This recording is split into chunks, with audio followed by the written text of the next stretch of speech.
What's up, you guys? It's your boy Miguel giving you your daily dose of radiation. In today's video, we will be doing a little coverage on the futures I see in X-rays. So what I've noticed is, to give you context, I work at a level 3 trauma center in the ER, or basically everywhere.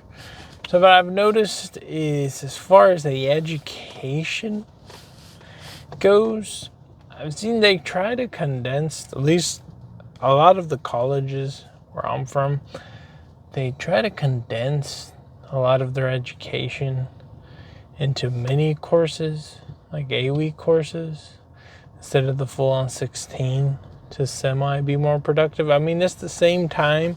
They're just able to kind of, I guess, scrunch in more knowledge, more so, like, instead of expanding it the whole time, you can kind of just boom, boom, boom, boom, back, knock it out type of deal, instead of elongated, which I guess is good and bad depending on the way you learn, I guess. For me personally, it would not be a good idea because it takes me a while to learn stuff, so I can feel like the future techs will be, it's going to be interesting. There will be probably a different way of mindset of thinking things and the way they approach stuff, because they're kind of being slammed a lot of the knowledge. So we'll see how that goes. And then also I've noticed, which I mean, it ain't bad, that they're putting a little bit more pre-requirement courses that are, some of them that were part of the actual program, into just the regular college, I guess, to see how certain individuals will do with some classes that are pre-X-ray tech, to see. Some of them, I think one of them was like one of the kind of hard class they kind of put, I think it was physics, they put into the regular, which, I mean, it's good because that one would historically make a lot of people fail. So if you already don't pass that one, how are you gonna, succeed in the rest? So that one kind of gauges your, I guess, gives them a set expectation of what to do, and they're being more, I guess, trying to weed out the people who they don't think will do good in the program. So I guess it's good and bad. It could, increase the amount of people coming out, or, I don't know. It's kind of a mixed feeling on that one. And I've noticed a lot of the younger generation, me over here talking like I'm not part of that generation, but I am. A lot of it, like, we're here in a small city, a few hours out of Dallas, and a lot of ours are heading to Dallas to work because they're chasing the money, right? And the issue is, some of them even told us, and they've came back to here local, the cost of living has gone up so much. So yeah, maybe they offer you not even from mobile, I mean traveling gigs, which they offer contracts and stuff, but like they'll offer you, I guess, $40 an hour to work up in like Dallas.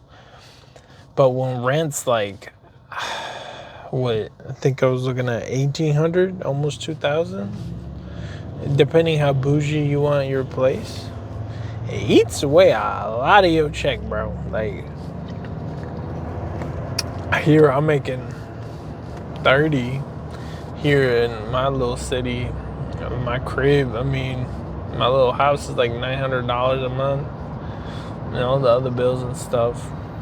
Probably with all the bills and utility, it'll put me to what Dallas rents is. You can live pretty good, but a lot of people go there. So as far as gigs, we even have gigs open at my spot for the first time since I've been hired. Some daytime gigs, but they ain't, a lot of people don't want to touch them. I mean, it's a good gig. It's just people just don't like being on call and being kind of set here in this small area. So we'll see how that plays out. What else? I've noticed a lot of our, like, the older generation doesn't like to work more than they're 40.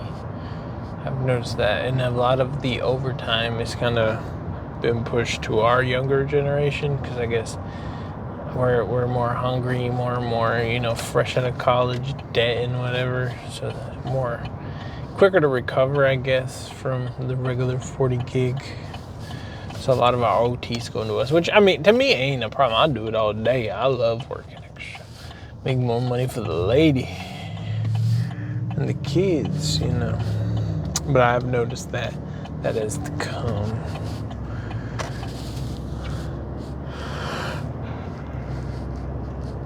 And I guess it all depends where you work at, because like at our hospital, as far as the upgrades to even the hospital and stuff, like they'll say, oh, we're renovating radiology department, and then it's like,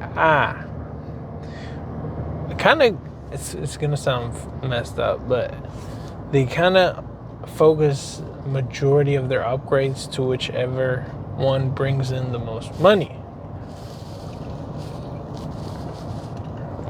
For instance, the people who work in cath lab, fucking state of the art equipment, best of the best, because, you know, cardiology brings back a lot of money. They have a bunch of stuff, like a bunch of way better equipment. Specials, they have way better equipment than us. Even MRI got a brand new, how many, like, it was a lot of money they spent on their equipment because they bring in more money. CAT scan, they just they got a new one at their new hospital just because there's surgeons and stuff, but they kind of get patched up too. They just get little, here you go, just don't break it, or it's just gonna break here in like a few months type of equipment.